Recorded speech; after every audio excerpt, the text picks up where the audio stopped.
Geez, guys, what a test! What a test!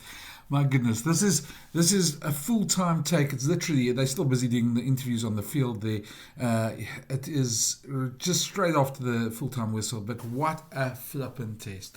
And what a missed opportunity by the Springboks. And I suppose let's start off by saying well done, All Blacks.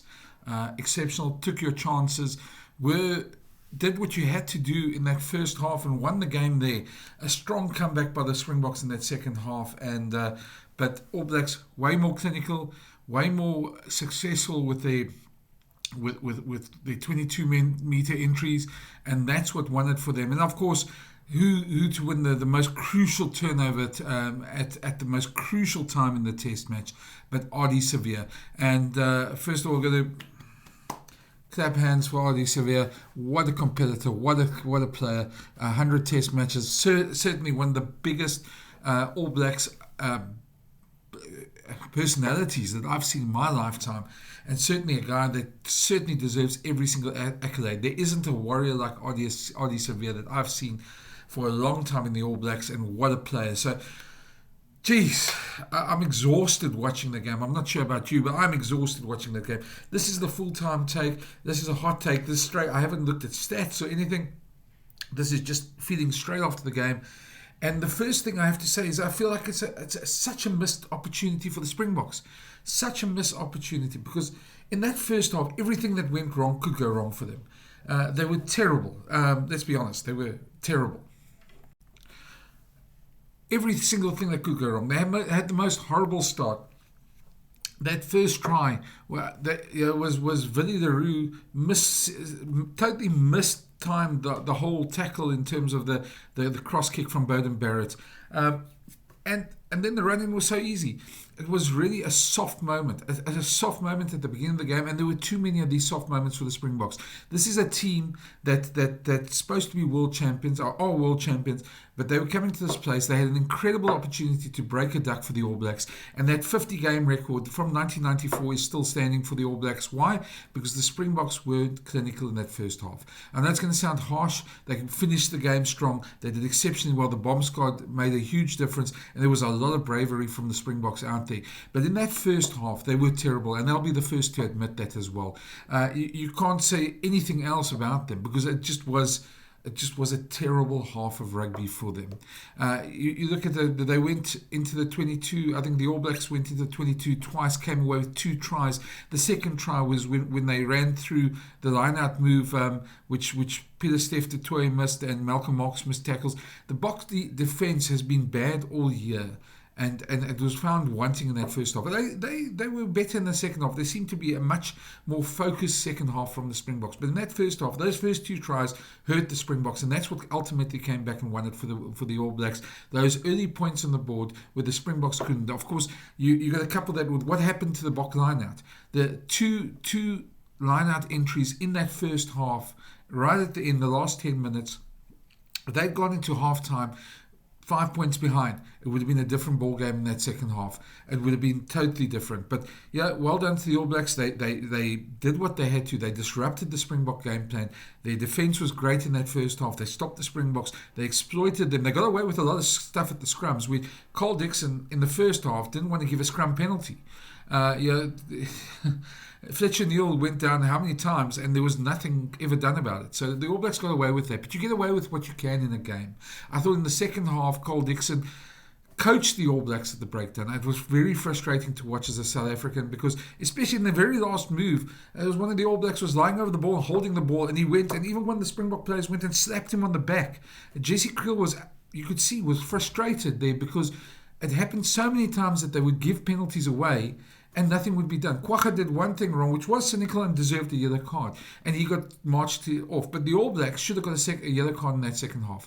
Anyway, no crying over spilt milk. You get away with what you can against the All Blacks, and they get away with what they can. That's how rugby works. The referee sees it as he sees it. But certainly in that second half, the Boks can feel aggrieved that there should have been a card as well. So I know I'm jumping around the place here. This is just my thoughts, as I say, at the end of the game.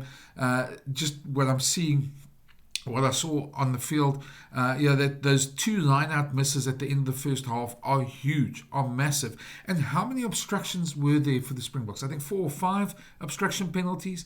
If you have one, it's like a line-out. If you have one bad line-out, you can say, okay, something went wrong. But when there's 4 or 5, when there's 4 or 5 obstructions, there's something more wrong about that. It can't just be nerves and players just getting mixed up.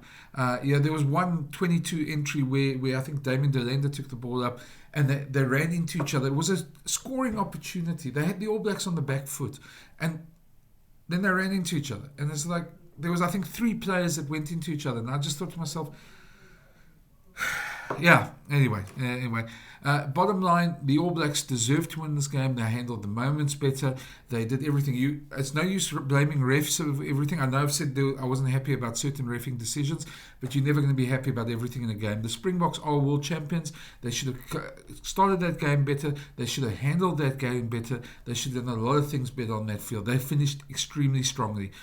Kane and Moody was really good on the field. I thought Rowan McKeown was good. I thought Marco van Staden was good. I thought Oxenchair had another huge game as well. But there were other players. Peter Steph Dutoit came on strong, and Eben Etzebeth later in the game. But in the first half of the game, they were quiet. I think Eben had 3 carries the entire game. We didn't see that. Sia as well was a bit quiet in that first half. He was moving around the field, but there were so many. Every time the Boks, the way the Boks work is every time that they play, they get their dominance off set piece. So they weren't getting the set piece penalties that they wanted. Their line out wasn't working. And at the moment, and you've got to give the All Blacks a lot of credit, because at the breakdown, they were flooding the breakdown. They saw this as a weakness for the Boks. That Wallaby showed it was a weakness for the Boks, and the Boks didn't adapt very well. Of course, there's an alternative. You could put more players into the breakdown, but if you do that, then obviously there's space out wide for both teams. So while the Boks didn't exploit that, they used the kicking game very well, and we were actually very good in the air, I thought, overall. Sometimes a bit too much kicking, but I mean the conditions had that. The handling errors, it was a very wet game, the slippery ball. You saw how many players slipped on the field. I don't blame handling errors, that happens, but the decisions that they made in crucial elements in the 22 entries were very poor tonight from the Springboks, and ultimately it cost them. You just think about when they scored that try to get in within 7 points. I think it was Malcolm Marx's try, and then they gave away an obstruction penalty in the 22 from the kickoff. That's the type of thing you don't expect from the world champions. That's what pressure does to you. And I think as a Springbok fan or as a South African sitting watching that game, you would have been very frustrated at that part of the game. The All Blacks, you give them half a chance, they're a great side. All respect for them. They deserve to win today. And if you give them a chance like that in U22, they are going to find a way to score. Certainly the Boks had their chances. They can't blame anyone else but themselves. They were their own worst enemies today. And it's such a sad thing, because this was supposed to be the biggest game of the year. It eventually turned out to be a classic, a humdinger. The Boks came back. Kobus Reinach's try was great in the second half. Certainly they could have done a bit more with it, but yeah, I thought Jan-Hendrik Wessel, Sasha Feinberg, Mngomezulu, all the guys in the bomb squad, in fact, that came on, really had a big impact as well. Luat Diago had a good game as well. But saying that, the game was lost in that first half. The game was lost in that first 20 minutes, and that's where the Boks needed to be at their best. So this is a full-time hot take. I don't expect there will probably, as I'll go sit and watch the game again, I'm going to be chatting to Gavin Richard just now about his thoughts of the game. He was watching it in Durban, so we'll chat about that. But just on the full-time, it's a wasted opportunity for the Springboks. Well done to the All Blacks. You deserve to win. This was a test for the ages, but as a South African, you would be sitting here thinking to yourself, geez, if we'd only had a better first half, only a better 20 minutes that first half, to be 14-3 behind, you're not going to win games in New Zealand very easily when you're 14-3 behind. And so bravely fought back, a lot that you can do, and it sets up Wellington as a great game. Wellington's a great place that's been very good for the Springboks in the past, so that'll be great for them as well. But and I think they'll be smarting after this loss, but yeah, there's a lot of things they've got to work on. The lineouts haven't been good all season.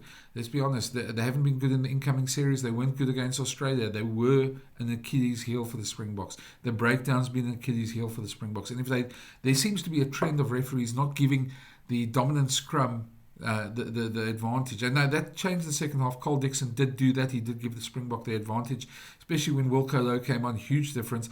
Question mark, should Wilco have been on earlier? It probably has to do with Thomas du Toit being a bit more of a mobile prop, and they wanted to get around the field more. But I thought Wilco really made a huge impact. In fact, Bowen Venter, Jan-Hendrik Wessels, that entire front row when they came on did exceptionally well, especially when Kwagga Smith was off the field with 7 men on the field. They put in that monster scrum to win the penalty, which eventually got to Kobus Reinach's try. So a lot going on in that game, a lot to talk about, and we're going to still talk about it more. But for now, this is a full-time hot take. Hope you enjoy it. Chat soon.